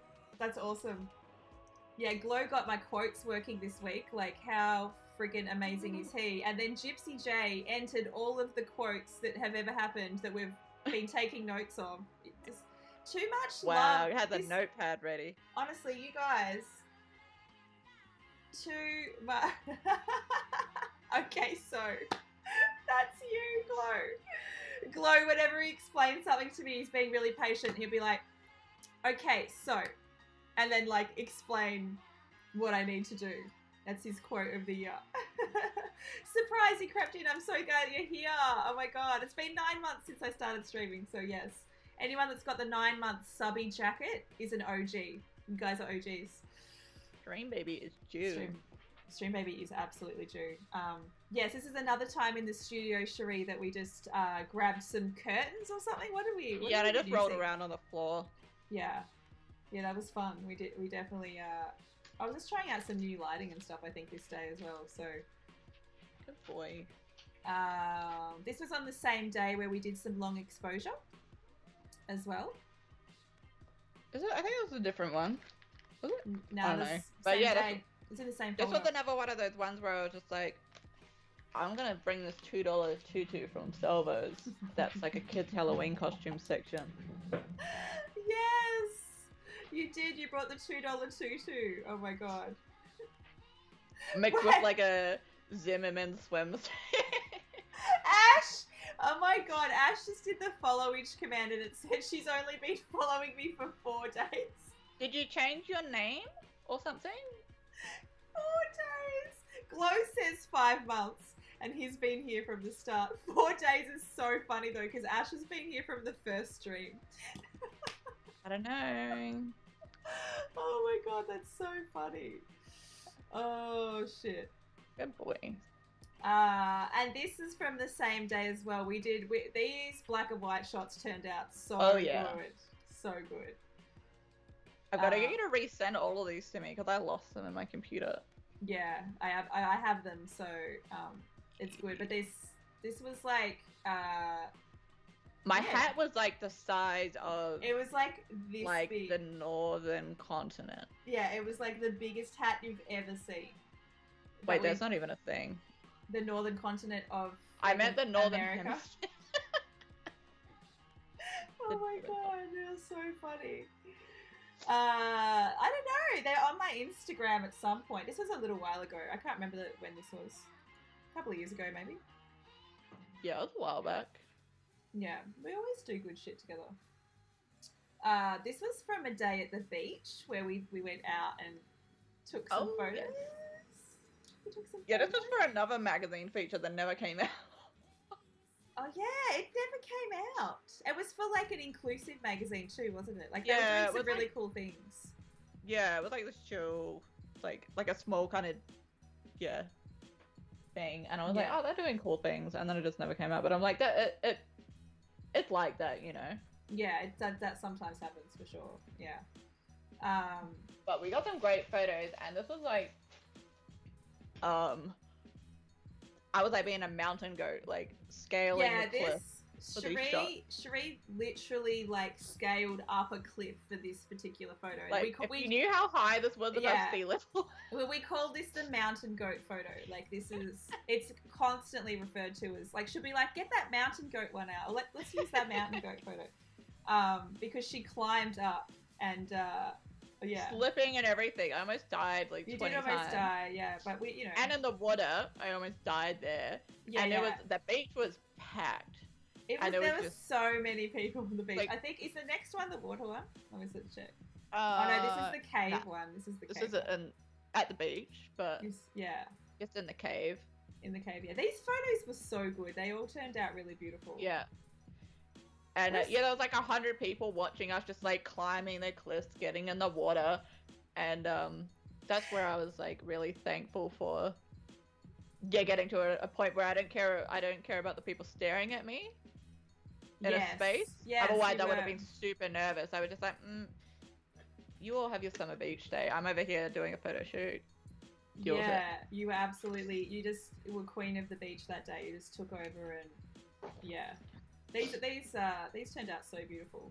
I love that one. Oh, here we go. So like this doesn't really convey how treacherous this water was. And I was trying to get you to stand really like the waves weren't affecting you at all. But the waves were like smashing you. Dude, they were like huge. And you between every shot, I was just getting belted it onto a rock, like scraping along in my sequin dress. And But we Michelle's knew- like getting hit too with a camera. Yeah, I have my camera. No strap, gang. You know what it's like, guys. I'm in the water. No strap. But yeah, we were definitely like battling all the elements to get, but it was worth it. This is why we do this shit. It's like... it was worth, but man, it was. Oh god. Donda's just got a question. Have you ever had a bad experience with a photographer? Don't name me, Cherie. Okay. Yeah. I've had a couple. Like, one is a stylist, and it was just like the stylist started talking about other people I knew in the industry, and I know I was a stylist, and the photographer started talking about other people in the industry and like bad mouthing them, and it was people that I knew. And when you're in a shoot and you've invested so much into it, like especially as a stylist, like you have to go out and get a bunch of clothes and like bring them in. If that shoot goes out the window because you have an argument or something, it's so much work just lost. So I kind of just had to sit there and just like nod along and like not like get into it, but just had to like listen to her bad mouthing other people in the industry with no grounds as well. So, and it just like kind of tarnished the shoot afterwards, because I was like, oh, I can't be proud of this shoot because I've worked with on it. Yeah. That really goes to show, like, just to have professionalism on set as well. Like, if you have gripes with people or whatever, just like keep them to yourself. Yeah, it was Michelle J. But and then there was another one where I didn't actually shoot with him, but he was asking to shoot me, and I had met him before because we'd worked on something else together, but he hadn't shot me as a model, and he started asking me for photos, because I had really bad eczema back then, and I don't know, it must have come up in conversation or something, and then he was just like asking me like, oh, how's your skin doing at the moment? And then he got to a point he was like, oh, can you send me some photos of how it's looking? Oh yeah, like send me a photo like with your shirt off in the mirror. And I was like, bruh. And I didn't send it. The fucking audacity. And at the time I was like, this is weird. I was super young, like this was a long time ago. And I was like, oh, this is a bit weird. And I hadn't modeled much. I was super new to everything. And I was like, he doesn't need that, like. Yeah. And if I've got eczema, I can get better at Photoshop. I don't care. Yeah. And then, yeah, like looking back on it, when a lot of conversations were coming out about photographers that were doing exactly that to models, like getting photos that they weren't really into and pushing their boundaries and stuff, I was like, oh yeah, I think something like that happened. And I went back through the messages and I was like, oh yeah, that totally happened to me. Yeah. But that was another one, but... That's a really common story that I think a lot of models would have, like just that pushing the boundaries of what is acceptable. Like that's, yeah, definitely. If anyone ever has that experience, like that's not normal, and it's photographer does not need photos of you nude. I mean, I've had, I don't know if I've told the horror stories that I've had modeling it. Yeah, we'll get into that at one point. Let's have a look at the next photo. Oh, this is, there you go. Just hanging onto this rock, but still looking so angelic. Oh, shit. No worries, Shelley. Thank you so much. Donda said, I honestly expecting something like the first story. That second story caught me way off guard. It's interesting because I mean, I totally expected the second story. Yeah. I was like, let's go. Like, yeah, it was just, it was so seedy and gross. It was just... Yeah. It happens all the time. It's Giraffe said that's when I start wanting to fight people. Exactly. But yeah, I was so impressed with this day, because you were like, it was really hard, but you were so like persistent, and you were like, no, I'm fine. I can do this. And it was so worth it, because the shots turned out really beautiful. So I love that about you too. You just like, you were definitely not wanting to give up. You're like, I can do this, and you just look so beautiful. Yeah, I love these photos. Yeah, they turned out great. Oh, that's another. I think I showed that one before. We're just like doubling up. This Oh, is yeah. one. This is one of Peter Back to me. Coulson's. Yeah, this is a Peter Coulson photo. So, The I first would, shoot we did together. yeah, and I would assume a lot of photographers would probably know who Peter Coulson is. Kind of in the like portrait photography world, he's quite well known. He does a lot of and workshops. his style can be very creepy and pushes a lot of boundaries. Yeah, he and works the so when we exact first shot, opposite of me, actually, in that way. and this shoot started out like a pretty, and then I was like, all right, I'm gonna get weird, and then I started doing these fucking zombie looks, and he was like, I love this, and that's Peter. He's like, Yeah. he loves the weird shit. Yeah, weird and uncomfortable kind of look sometimes Peter likes. Yeah. And like he's so great to shoot with. He shot you as well. He did, yeah. He shot me a couple of times actually back in my modeling day, so like way back in the day, and then more recently, kind of similar time to you as well. Yeah. So yeah, I just wanted to do something that was just weird. It wasn't. The shoot went from me trying to look cute to let's do something different. And that ended up being what we went with. And I really like this photo because it was like, oh, we don't just have to be these pretty little butterflies to take a cool photo. This personifies your entire mood sometimes, I think. Yeah, this is just you. This is a vibe. I love it. Very cool. I love it. This is a gorgeous photo. I'm missing one. Oh, this is the Vicky Bell one?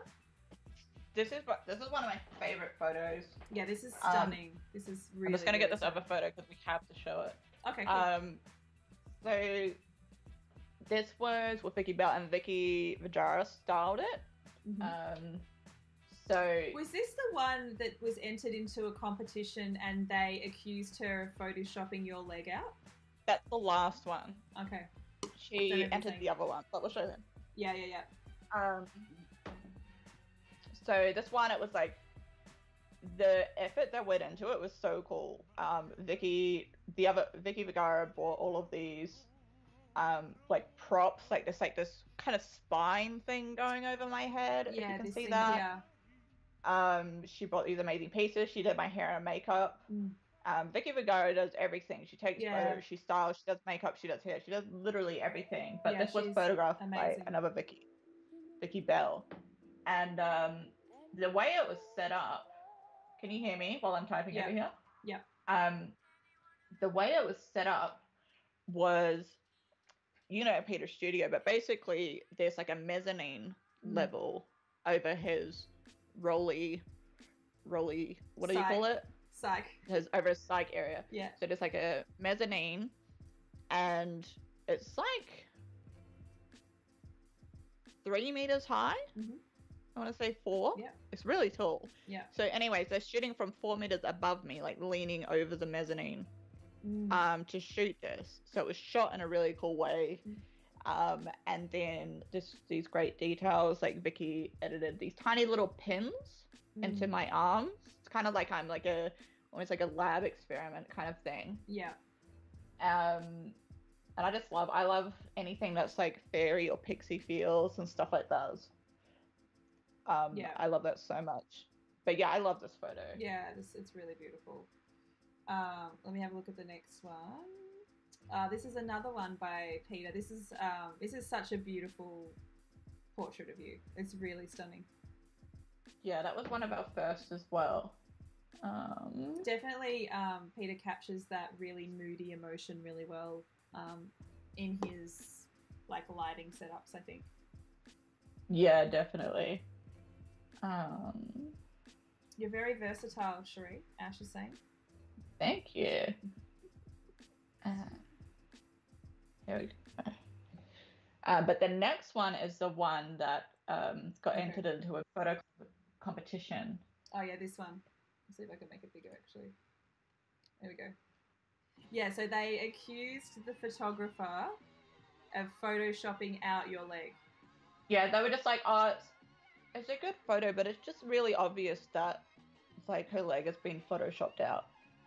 And everyone that knew me was like, well, actually, and they couldn't say that during the judging. They had to tell him like afterwards. So he got to put this idea out there that it was Photoshop. I think it came second or something. Yeah. But it was just like, stop acting like you know what you're talking about. Yeah, it's like so obvious. Like, actually, bro. Trying to be like, I know Photoshop when I see it. Yeah, that's so funny. Sup, Vince, what up? Nice to see you here. Good morning to you. Yeah, that's so wild, like, and hilarious, and yeah, I don't even know what to say about that. Are you trying to find another photo? Yeah, I'm just adding it now. Okay. Hopefully it syncs on your end. It's on mine. Is it on yours? Okay. I'll just check. What photo is it? The ballerina one. Who took it? Peter. It should be the third one. Oh, okay. It hasn't synced yet. Hold up. What if I resend you the link? Yeah. Work? Yeah.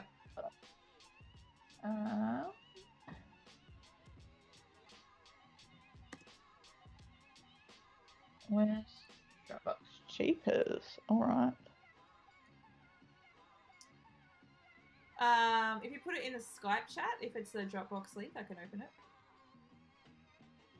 Yeah.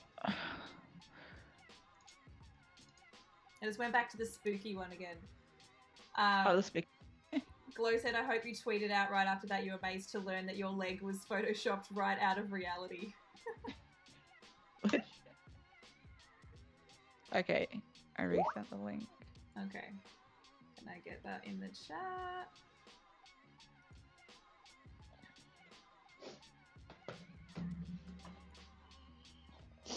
Okay. It should be up on the screen now, yep. Oh, that's it. Yeah, I think you do this like, hey Jack, nice to see you. I feel like you do this dark themes really well. Like it suits your whole vibe, you know? Yeah. When there's a little bit of, I like this because it's like kind of like our beach shoot. Like when there's a little bit of pain that goes into a photo shoot. It turns out really amazing. Yeah. Sometimes you gotta hurt yourself a little bit. But like this, like there was like a rope hanging from the ceiling and I'm holding myself up by it in this weird position. My toes are like being crushed. I got rope burn all over my hands and we got a great photo out of it. Yeah, it's awesome. I mean, you know, that whole no pain, no gain thing, like it is legitimately a thing sometimes, you know. Yeah, this is awesome. Yeah, so basically worth it for sure. So worth. Yeah. I think there's like been lots of examples where, yeah, it's definitely been worth the pain for sure. So, that's awesome. Yeah, thank you for sharing all those photographs. I wish we could share the rest, but you know. Yes, I know there's so many amazing like TOS shots. It would be great to share. Yeah. But you know, you can see them all over Insta and whatnot. Yes, so. Yeah, definitely follow Cherie on Instagram for sure. I wanted to touch on before you go your experience with going viral. I guess for kind of a weird reason. Love Jackshly. That's actually a great username. Welcome to the stream. Yeah, you kind of went viral for a really weird reason not that long ago, but you kind of got trolled. And then like the Daily Mail picked up on the story. Do you want to tell the story about like what happened? I mean, you've been viral a couple of times actually. Yeah, it was so there was like, you know how on Twitter there's like those joke formats where everyone just kind of reuses the same tweet and makes a different joke. And the tweet was, tell us your age and something you can't do. And I was like, alright, and I just did a little joke for people that knew me, and it was, I'm 26 or 27, yeah. I don't know how old I was. I'm 27 and I can't cross my legs. And I was just like... Which was hilarious. Like, 10 people will get it, right? Yeah. And then this guy quote tweeted it. If you're not on Twitter, this is going to be mad confusing, but this guy quote tweeted it.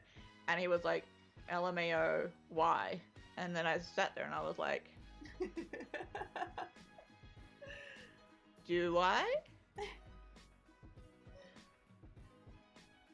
And like, I know the internet. Yes. I know what can happen. Yes. But I was like, I'm gonna do it. And I quote tweeted that. So it was like, it became like a fucking like a thread, sort of. multi-tiered tweet joke. I just retweeted with a photo of me. I was selfie in the mirror. Question answered, right? And it just blew up. It was like 10K retweets, like 30K likes, and it just went to every corner of the world, which brings out people the from every people. The degenerates came out. The degenerates came out, yeah. So pass on some of the comments that you were getting that day. Half of it is corny. It was just people just making the same joke over and over. They were like, "Oh, I'll give you my third leg," and dudes. Oh, they would rate you. They'd rate you, and they'd be like that rating joke. Yeah, they'd be like face. This girl with one arm like went viral for ages ago. Yeah. She did it in the bio, and it was like face 7 out of 10. Yeah. Boobs 8 out of 10. Arms 1 out of 2, and it was like she went viral for it, and then so everyone started making that joke, but about me, and I'm like, but it's not funny because you didn't come up with it, and there's 100 other people saying the same thing. Yeah. But everyone else thought it was hilarious, and they would just like anyone that made that joke would get like 1,000 retweets of people thinking they were just like a genius. No, and they would say things like, because I remember I started responding to these people, but they would say things like, "Oh, I'd still give her one." Or they're like, "Oh, I'd still fuck her," and it's like, she wouldn't like, fucking go near you, I mate. think that's assault. Like, yeah. Do I have a say in this? Yeah, it was like, I wouldn't.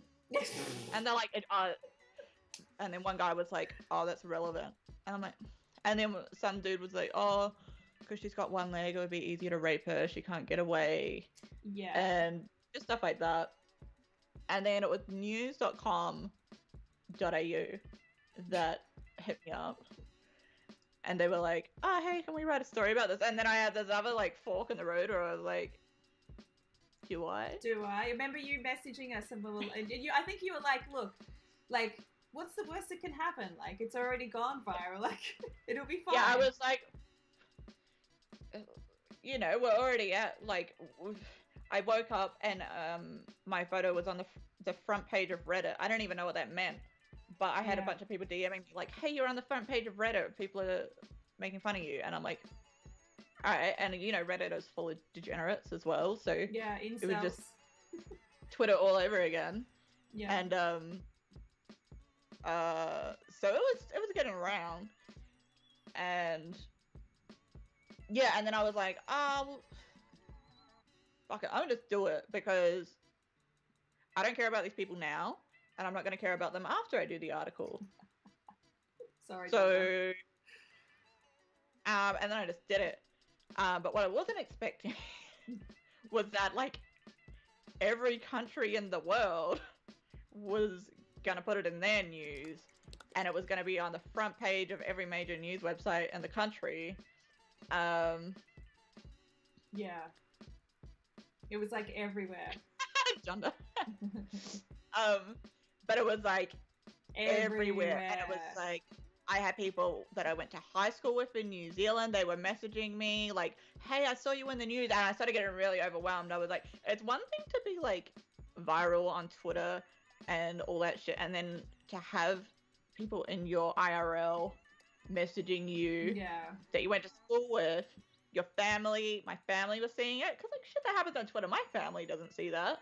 Yeah. So like my family was messaging me like, "You okay?" thinking I was like going through a crisis or something. Yeah. And I remember I went to work and I was so paranoid sitting on the train. I was like, everyone on this train's probably seeing me in the news today. What are they thinking? Like, are they like those people in the Facebook comments at news.com.au saying that I fucking deserve it, that I'm a piece of trash, all this. Yeah, like you know what you're doing when you post on the internet. Like this is just what happens. This is the internet, so she should have known better. Like that's what the comments. Yeah, what do you expect? That's literally like was a lot of the comments. If you just Google Cherie amputee, all of the articles will come up. Yeah. But it was just everywhere. So I was like, it was this big difference from it being the internet to me being like, this is now in my real life. Oh, my camera's died, but keep going. I'll sort that out. People at work are going to see this. Like, I worked in a very, like, corporate kind of situation back then, and I was like, oh my god, like, is my boss going to say something to me? Because I thought it was just going to be this little article that would be, like, at the bottom of the lifestyle section. Yeah. And, like, hardly anyone would see it. And then it was everywhere. And I was at work just seeing, like, I was getting, like, journalists blowing up my inbox, like, hey, can we call you for a comment and all this stuff. I was like, if I don't, like, give them a comment, they're going to go and take their own narrative around it. So I was, like, responding to a few of them.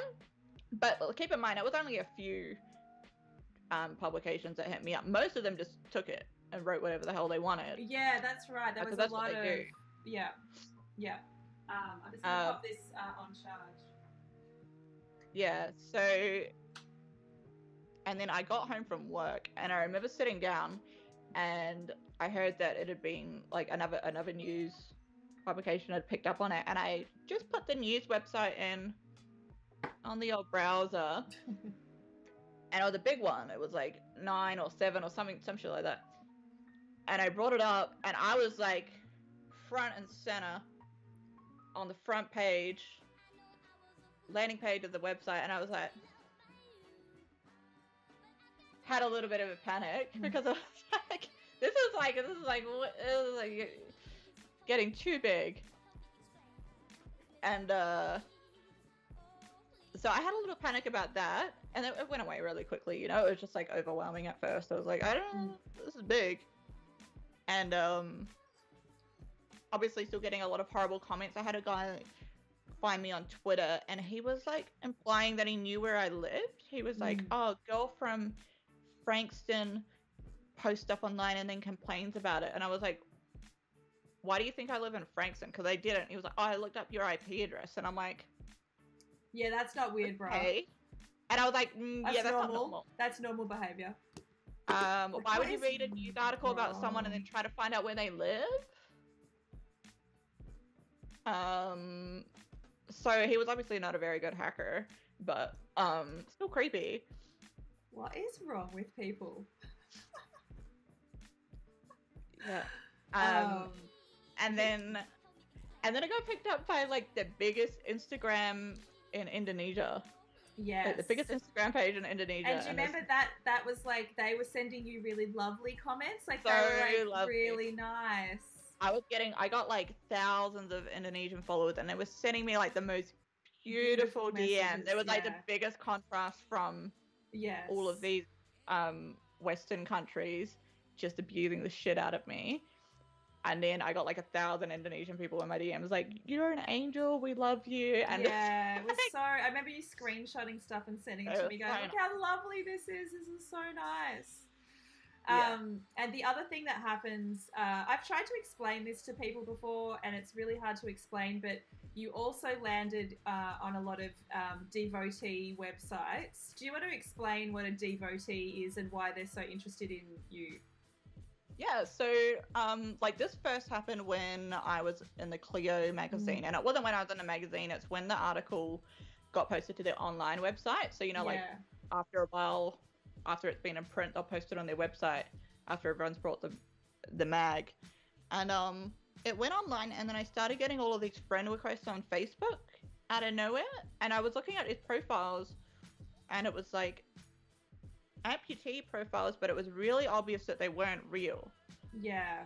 And then I got to the point where I was like, and then there were some people that weren't pretending to be amputees or whatever, and they were being very straightforward, and they were saying, I'm going to send you money if you can send me photos of your stump. And then someone's like telling me they're a devotee, and I was like, what? At first I was like, what the hell? I was really scared and confused because I'd never heard about it before. And you know, so it was really shocking at first. And because a lot of these people, they were being disrespectful to me as well. They were like demanding things of me or saying crude things to me just like really crossing boundaries that you wouldn't with any other person. And then, so at first I was really weirded out by it. So just people who have fetishes for people who are amputees. But then over time, I've also gotten to know people who have amputee fetishes or attractions to people with amputee. You know, sometimes it's not sexual at all. And although it's something I can't relate to, like I have people who are so respectful to me, don't cross any boundaries, or anything like that. They just happen to have these preferences. So I try my best not to judge people for things that do no harm. As far as, you know, this world goes, having a attraction to amputees is quite harmless.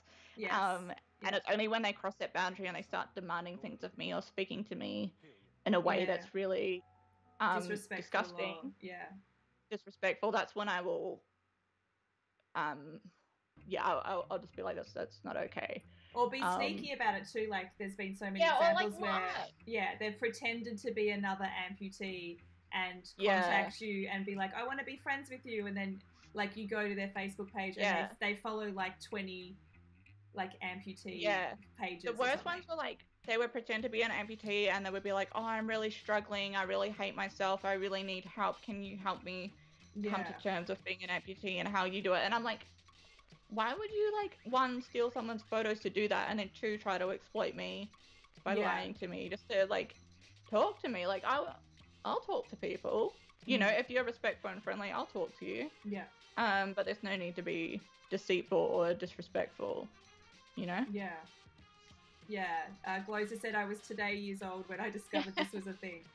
It's I mean, I obviously only have known about it since I've been friends with you, but with the first time it happened, I think with the Cleo thing, it was that was probably the most concerning. It was very full on. It was mostly from Germany. I remember that. It was a lot of German guys. Not sure what that means. And a lot of forums will just like take photos of me and share them with each other. And one of them took a photo of me and Jarvis and posted it on this forum. I remember that. Oh my god. And Jarvis was like shirtless wearing a motorcycle helmet, and I was sitting next to him, and they were like sharing it on this forum. Oh my god, I remember that. That's dedicated so funny. To posting like mostly naked photos. Jarvis is like cooked as with a goddamn motorbike helmet on. Jarvis made an appearance. That's so funny. No worries, Jack. Jarvis is German, so... Jarvis is German, so yeah, he fits right in. Absolutely. That's so funny. Oh my god. Yes, well, thank you for explaining that, and you have taught a lot of people something new tonight, I'm sure. We've got Cherie for another 10 minutes. Does anyone have any questions? Is there anything else that you wanted to talk about, Cherie, while you're here and you have this... Let me look at my list. Yeah. I guess what I've been figuring out what I want to do moving forward. So as much as I enjoy the modeling and stuff, I kind of feel like there are more influential things I can be doing. So as you know, I'm looking at getting into the acting space because you know, when we talked about the TV and movies earlier, when disabled people are always depicted in a sub story and whatnot, it'd be really cool to get involved with projects where I can help change the narrative. Yeah, because we were talking about how, you know, potentially even if, you know, studios wanted to be more inclusive, then there might not be a very big pool of disabled people that are actually acting at the moment. So if there's visibility of people that are actually doing it and you can inspire a whole new generation, like that's such a good thing. And it's really important for people to see that it's possible.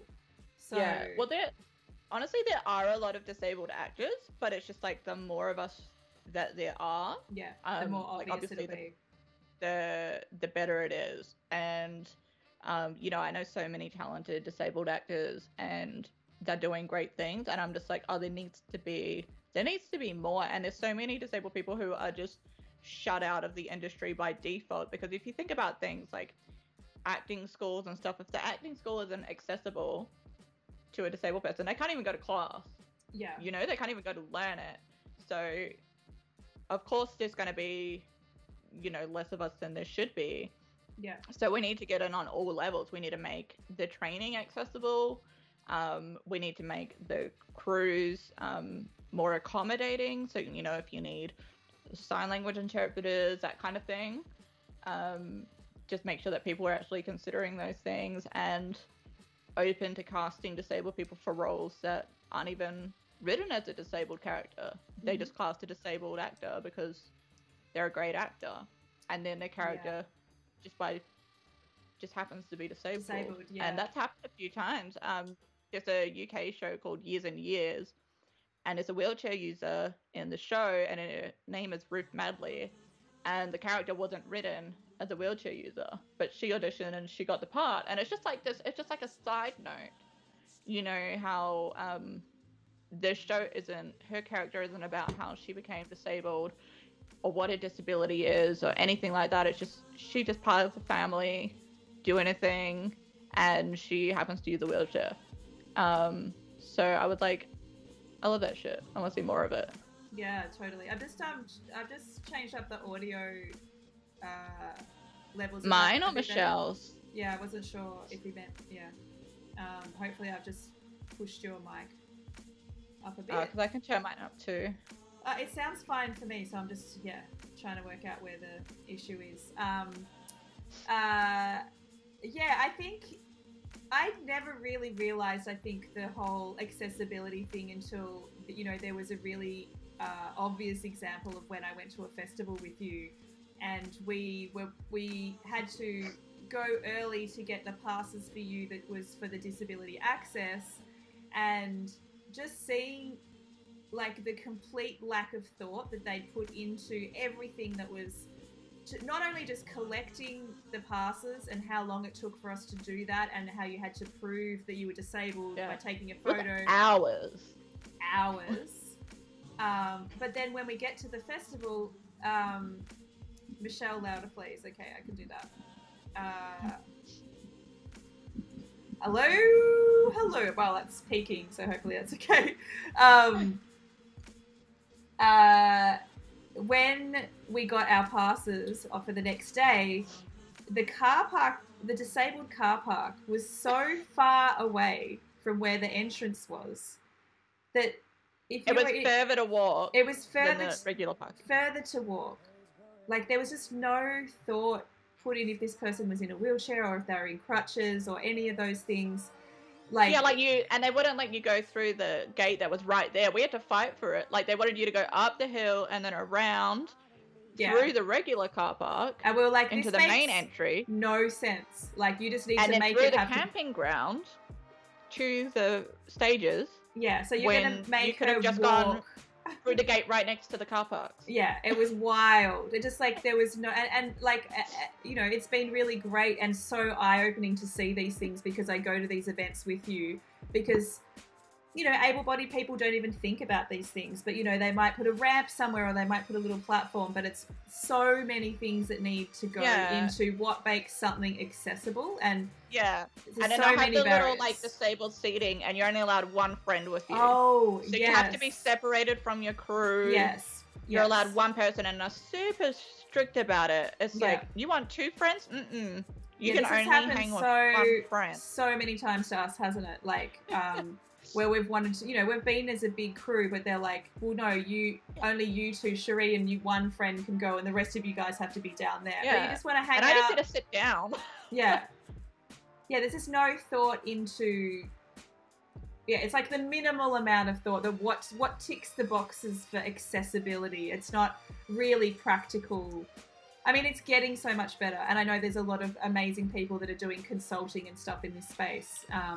It is definitely getting better, but it's just like, it really eye-opening when you see it for yourself. It's just like, it's wild. It really is. Yeah. And once you start seeing it, it's like really hard to unsee. And like, I get really like, you know, upset about it sometimes when there's just these glaringly obvious faults with things, especially with the pandemic and all these lockdowns and how disabled people have kind of just been pushed aside and constantly told that your life is less valuable, basically. And And so it's been a really hard year for the disabled community. And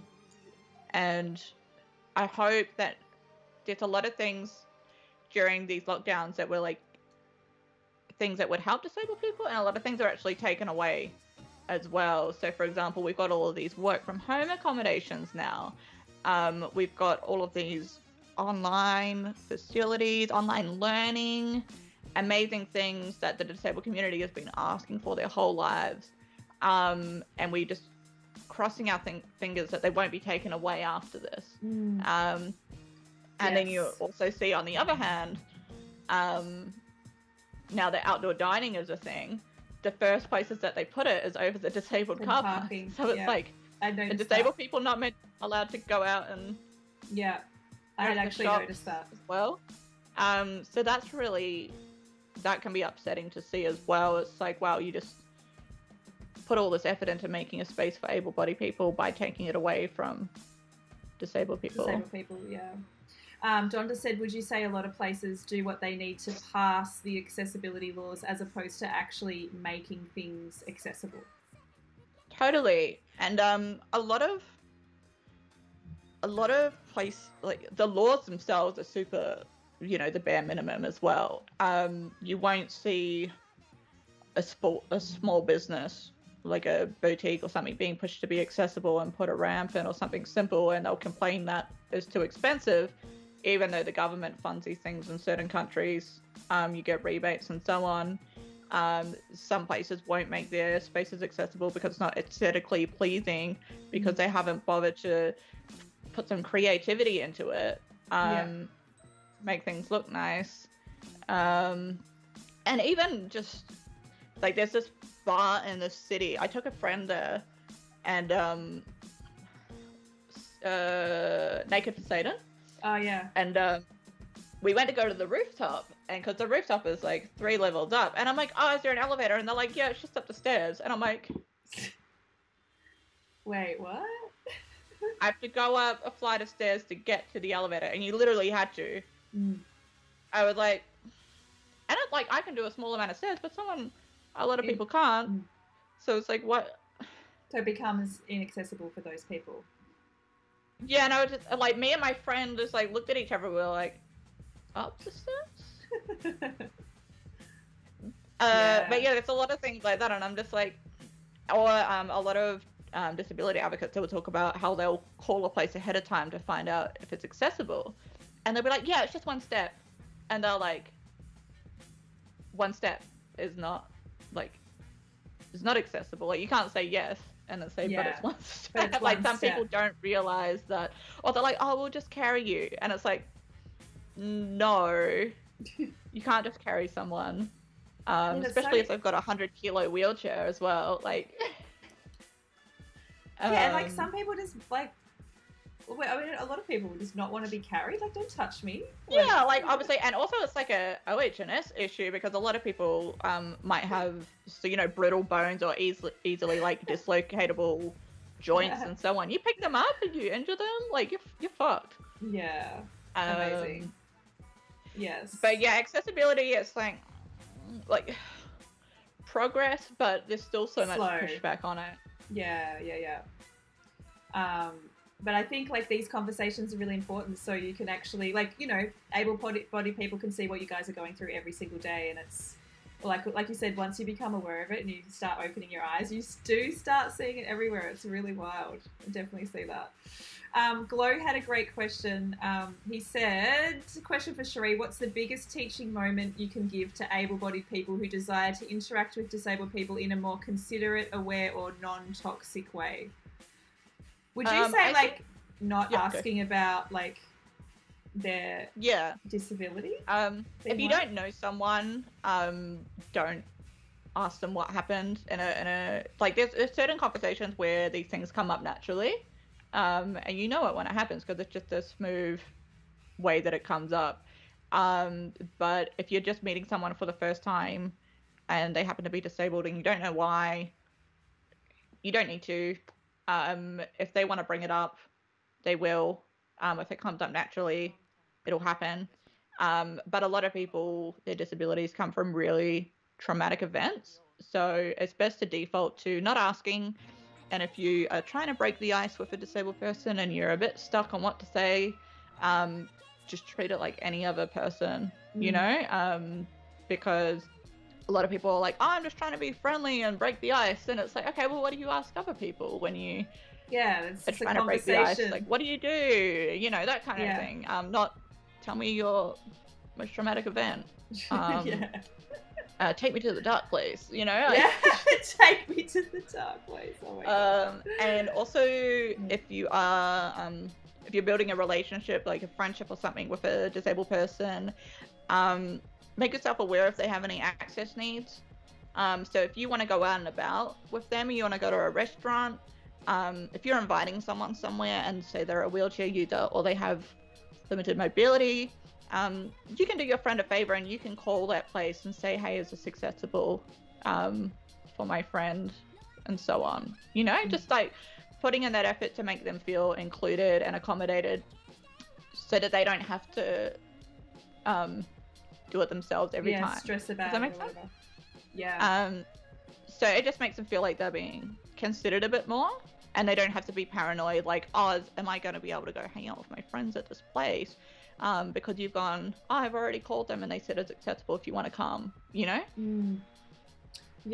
Adam said, I worked in a building that only had stairs or the kind of old school lifts where you had to shut the heavy doors yourself. Totally inaccessible for wheelchair users, but supposedly the owners weren't allowed to change the lift because it was part of the historical design. Which I also, I mean, I've heard of that sort of stuff as well. If it's like heritage listed or something like that, you can't change the design. So there's still lots of obstacles to get through with people trying to update or... And the thing that gets me, right, is when you think about Melbourne, wheelchairs existed before Melbourne. Like, this city was built to be inaccessible when wheelchairs already existed. So we can say, you know, oh, this is a heritage building and so on. And it's like, yeah, we know because you excluded them back then. And you're excluding them now. And we can't just, if we just say it's heritage, it's aesthetic, it's too expensive. It's like, well, it's going to happen eventually. And if you're big on your capitalism and all that, it's good for business. 20% of the population has a disability. Like, these are customers. This is big spending income. Great employees. You know, disabled people were known to be more likely to stay in a job. So, you know, you have higher retention rates with them as well. Great productivity rates and so on. So there's so many benefits to making your space accessible. So if a space isn't accessible, it's like, man, they're missing out. You know, you're missing out on patrons, customers, great employees, so many things. Yeah, that's awesome. So well said there. Glo said it's actually such an obvious thing, but for some reason it isn't obvious. Thank you for sharing that before. So, I mean, I definitely noticed things like, you know, we're talking about the festival, you know, they had the disabled toilet, but like the pump for the hand wash was like a foot pump. Yeah, they had a foot pump to pump the water to wash your hands. To wash your hands. And I'm like, in the disabled toilet. So if you're in a wheelchair, or even I like Cherie, really you were struggling with it because you like if you have to pump it and then you'd have to balance on like it would. Yeah, just stuff like that they haven't like fully thought through really at all. So just there's obviously a long way to go. So and it's like an easy solve. Just have like a motion sensor or something, right? Yeah, there's definitely ways that you can do that for sure. Do we have any last questions? I've taken up so much of Cherie's time tonight. Thank you. You've been so wonderful. I'm good. If anyone has any questions, You're still chilling. I'm still awake. You are still awake. My list. Yeah. If there's anything else you want to say, for sure.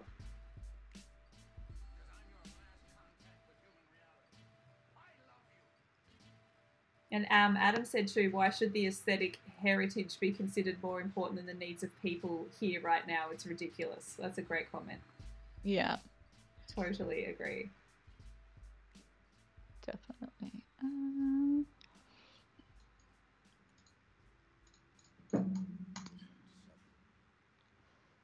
Lots of thanks coming in the chat for sharing and educating.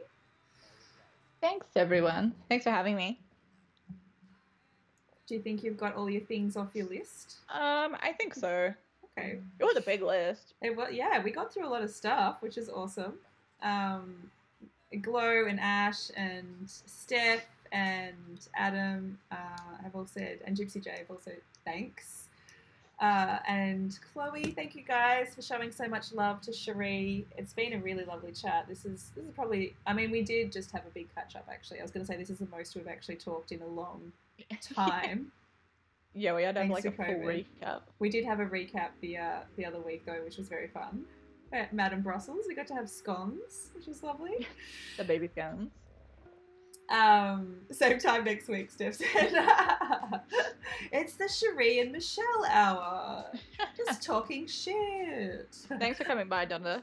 Yeah, thanks for coming by, Dunda. Really appreciate you hanging out. I'm going to hang on the stream for a bit, but we will say goodbye to Cherie. You're the best. Are you coming to Nate's on Saturday is the question that I have for you. I have to decide because I'm getting a blood test that day, so it's going to depend on if I have like a fainting episode. Oh my god. Well, I hope I see you. That would be amazing to see you on Saturday. The annual Triple J Hottest 100 party. Yeah, I was just remembering last year's one, and that night got super loose. So loose, I forgot it was the 100th 100 party until Liz reminded me today. I was like, that was the Hottest 100. That was before we knew that everything was going to go to shit, is what that was. Mafia, what up? How you going? Nice to see you here. Jay, I've made a Discord channel, but I'm just setting up like the rules, and then I'll send you the link when it's open. Discord. I gotta set some rules so you all don't just come in there and start dropping nudes and stuff. Yeah, you'd be like, yeah, you just make a special channel for the nudes, and then it's okay. Yeah, we'll do an NSFW channel for nudes, and then everything else can just be like pet photos and that. Why haven't I done that yet? I need to do that in my Discord. You don't have one? I don't have a nude. I thought you had to. I don't have no nude channel. Oh. We've got an eggplant channel though, so shit can get wild in there. It's eggplant. Just, I think I saw that. I was like, what the fuck is this? That's and just, like, all right, that's I'll just just see myself out. Specifically for Steph, that channel was made. The eggplant channel's got a bit quiet lately. I think we need to reinvigorate the eggplant channel. I'll need more photos of eggplants, guys. So that's what's happening. Y'all thirst. Oh, y'all thirsty, yeah, 100%. Yeah. Well, yeah. I'll see you about Saturday. And great. What I love to hear. I want to see your face in person. Else? No, I think that's it. No other questions? Anyone? Anyone going once? Going twice? Anyone? No areolas from Chloe. This ad quote thing is too funny. We're getting an amazing list of quotes. It only counts if you see a nipple. That's so true. Well, I'm available on Instagram if anyone thinks of anything, or if you have anything you wanted to ask but you felt a bit, I don't know, anxious about asking it in chat. You can ask me privately. Yes. I do my best to respond to anyone who's not sending me weird shit. So yeah, I popped your link in the Nightbot. So actually, it just came up then. So Cherie's Twitch, please follow her on Twitch. We've raided Cherie a couple of times, but dead raid, which that was so funny. That was Michelle raided me after you all left. She was like, "Okay, bye guys," and then you all left, and then she raided and then me. I was like, "Wait, Cherie's on," and there was like nobody there. Thanks, Michelle. Oh my god, hi Anta, nice to see you. Oh my god, that was so funny. Holy shit. Yeah, come and hang out in one of Cherie's streams. She plays games, so like I usually pop in and go, "What's this game?" and then I leave. But occasionally I'll hang out and say hi. Yeah, we've got to convince Michelle to play Words on Stream with us because yes, I will. Act like she can't spell. Yes, I can't. Oh no. No, I'll come. Are you going back to bed, Anta? Anta's in and it's like, wait, I'm going back to bed. Bye. Thanks for popping in. Nice to see you. Bye. All right. All right, say goodbye to you. Love you. Hopefully see you Saturday. Bye, everyone. Talk to you super soon. Thank you for the biddies! The biddies just broke my stream, but... Alright, see you stream. Bye. Bye! That was lovely. Lovely. Guys, thanks for